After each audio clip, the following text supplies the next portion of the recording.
What's going on, fellas? This is question answering video number 55. We're going to try doing 4 questions today. We're going to see how long 4 questions ends up taking me because as you guys know, I tend to go on a bit of a tangent on a lot of the questions. So it takes a bit longer than intended. We'll see how long 4 questions takes us. Say maybe it's 10 minutes. And then you guys can let me know below whether you would like just a longer video of going over more of them that you can play in the background while you eat your meals or do your meal prepping or something. Or if it would be better to just do like single videos per question and go into more detail, or whether the video being short is something that's appealing. I don't really know. We're just going to do the top 4 on the post that I put up. Probably going to do a couple of these in this coming week because I did get quite a few good questions. It makes me happy that based on the questions, you can tell that the people that watch my channel are pretty into this, and you guys, are smart, and you're putting thought into your training, and that shows in the questions, and that makes me feel good about the people that like my videos. So the first one is pros and cons of staying exclusively in a higher rep range for a compound lift for a block or more, and then moving into a lower rep range for a block or more, versus having all the rep ranges, but in descending order in a block, then repeating that block template, but with slightly more weight. So, this question gets really muddy with how do we define block, right? Because some people might just say, well, however long you run a specific stimulus is a block. Some people would say, okay, well, no, that's like a phase of training. A whole block of training would encompass like a hypertrophy phase, a strength phase, a peak phase. These definitions are pretty arbitrary, but basically what you're getting at is it better to spend a prolonged period of time training each physical capacity, or is it better to train them for a moderate period of time in sequence and then repeat the sequence?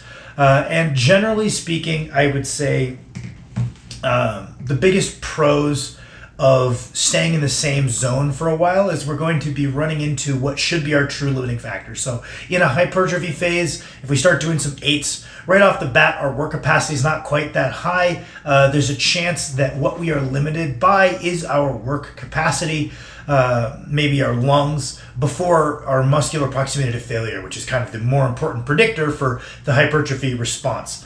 After a few weeks of the hypertrophy phase, we adapted to this new workload.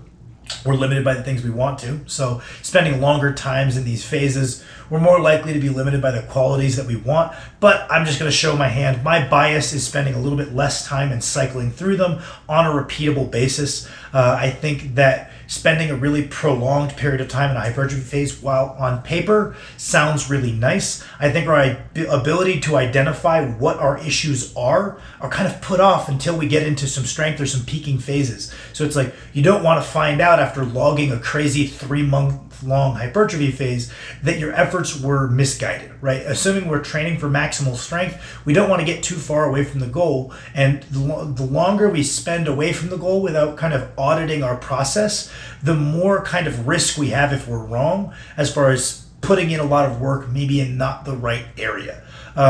Some people will say, oh, well, Sam, you need to spend a really long hypertrophy phase to see any appreciable hypertrophy. And Mike T put up something on his story that I thought was a very just simple, good little point, which is, what is appreciable hypertrophy? Hypothetically, any hypertrophy at all to a primary mover is appreciable. So this idea that like, no, you need to block out 4 months of the year if you want to see appreciable hypertrophy. I don't know, man. Like if I'm just trying to put an extra 5 pounds on the bar for my bench press, and maybe I can drive some of that extra weight on the bar by the little bit of marginal hypertrophy I saw in my shorter hypertrophy phase, and then a little bit of becoming more neurally efficient at recruiting those new muscle fibers, and then a little bit with mechanical efficiency of really trying to get my technique honed in during my peaking phase, we got hypertrophy strength peak. I don't think that you don't need to get the whole 5 pounds from pure hypertrophic progress. So I like spending a little bit less time. I usually like about 3 to 4 weeks per phase. Maybe there are times where I would repeat a phase, but usually the standard is I'm going to be alternating between a hypertrophy and a strength phase. I think you get some cool little novelty of stimulus when you do that. So you get some like almost beginner gains of when you start doing your first sets of 5 after you've been doing 10s and 8s for a while. Your body kind of kicks into overdrive with that heavy weight, and you make these cool little quick adaptations.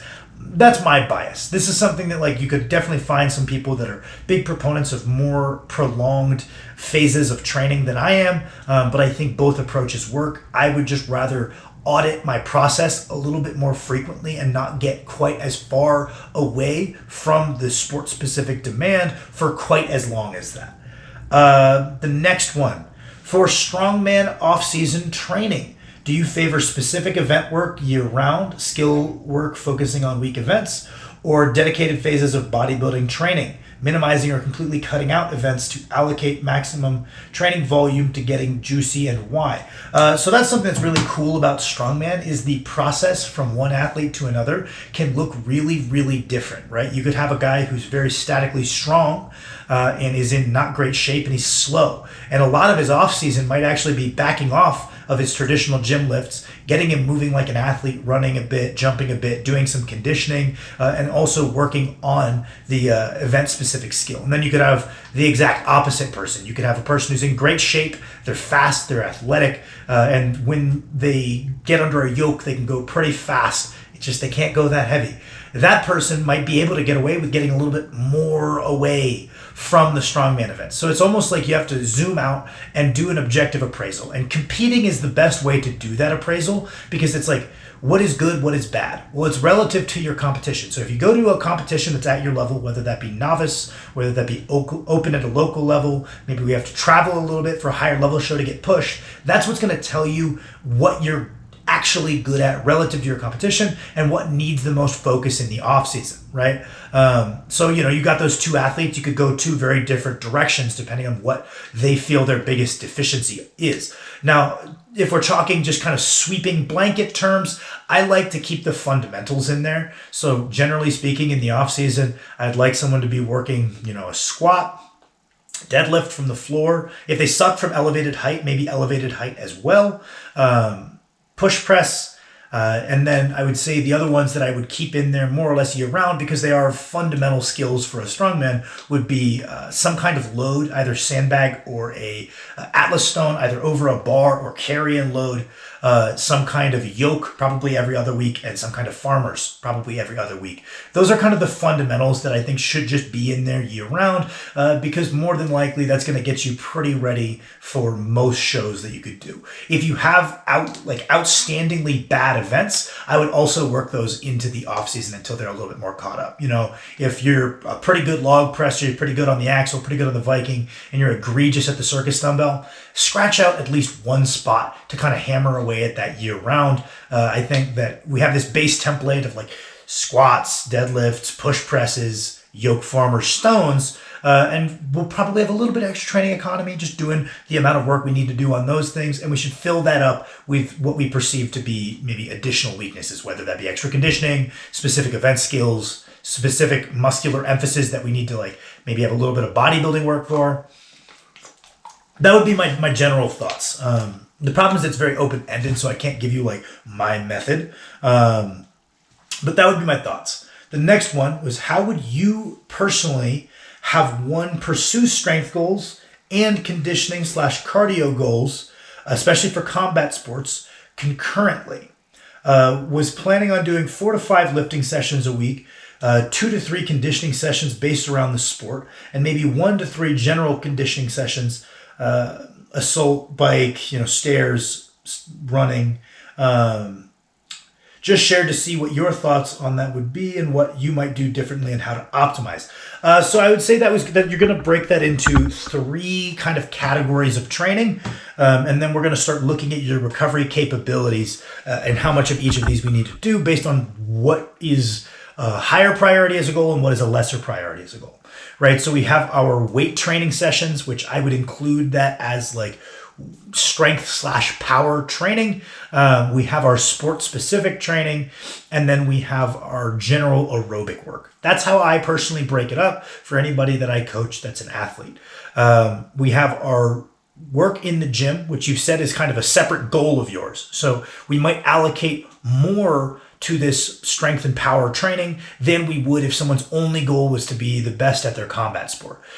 Usually for combat sports athletes, I'm looking at 2 to 3 strength and conditioning or strength sessions per week.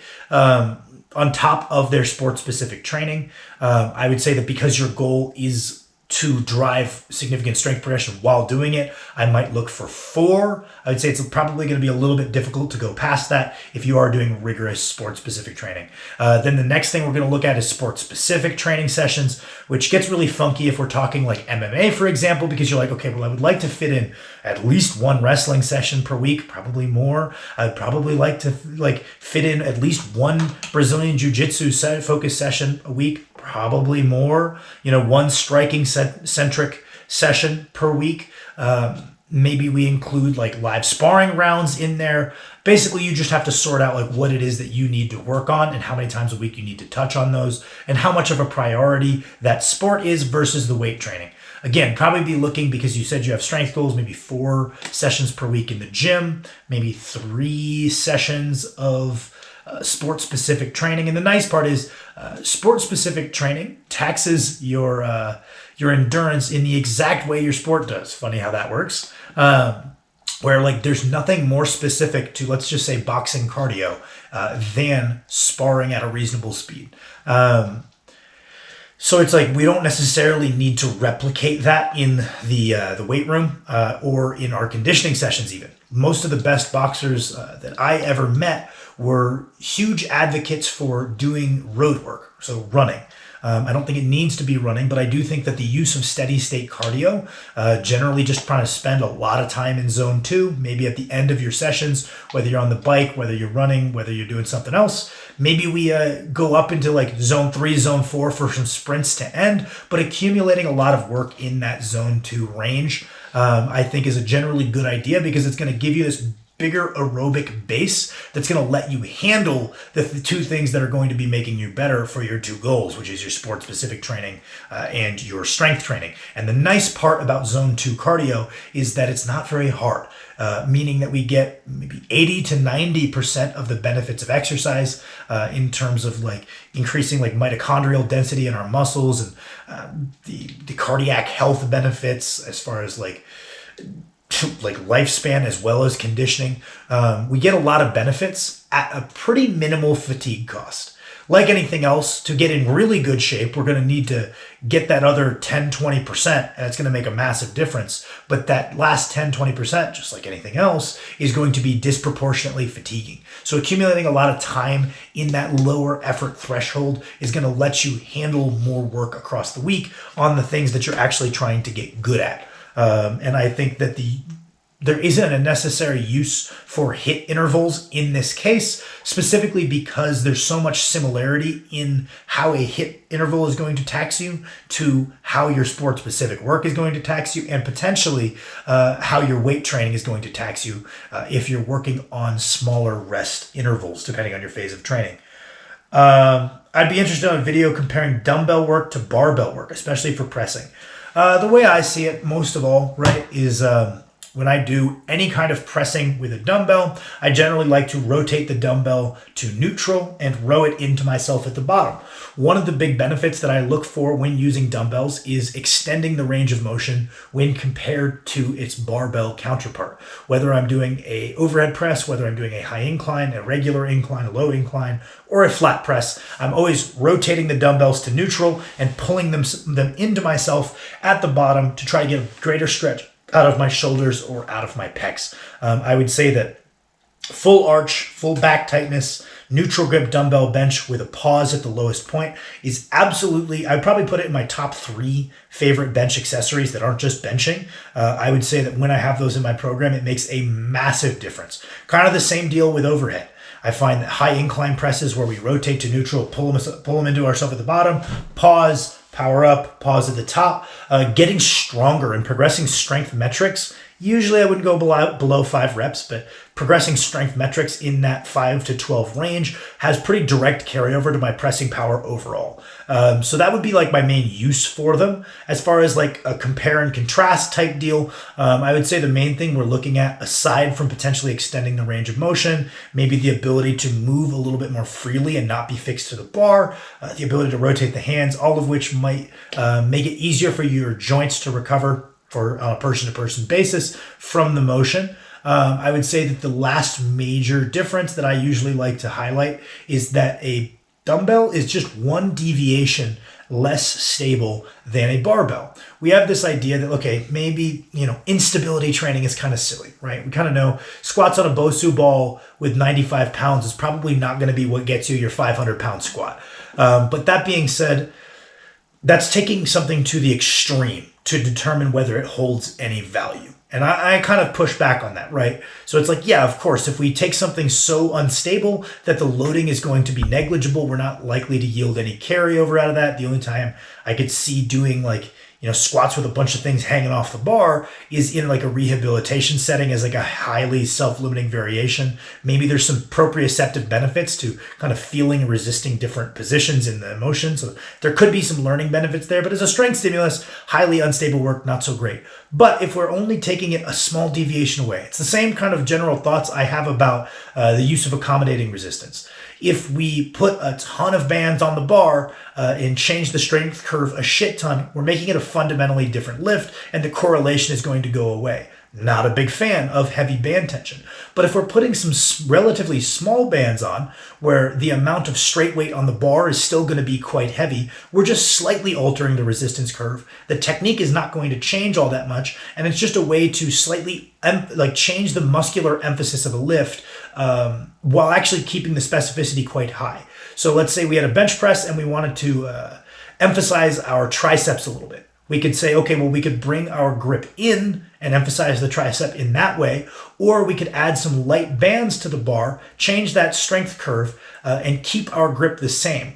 I would argue in a lot of ways, in terms of the technical development of the athlete, the light banded option is actually more specific. We're still practicing the back tightness and the descent that we would normally do with our regular competition grip. For the most part, as long as we stay relatively close, we're still getting in a lot of practice. If anything, that practice is maybe highlighting the importance of keeping our retraction through the top of the press or something. So I would say, just like how I view light band tension as a good option and not a bad variation by any means, I would say that a small deviation away in stability can be a good option, right? So whether that be, maybe squatting on a camber bar, whether that be benching with dumbbells, would just be one deviation less stable. I think that can go a long way, and I think it can have some positive effects on your strength. So that's 4 questions. You guys can let me know what you think of the number of 4, more or less. Just let me know.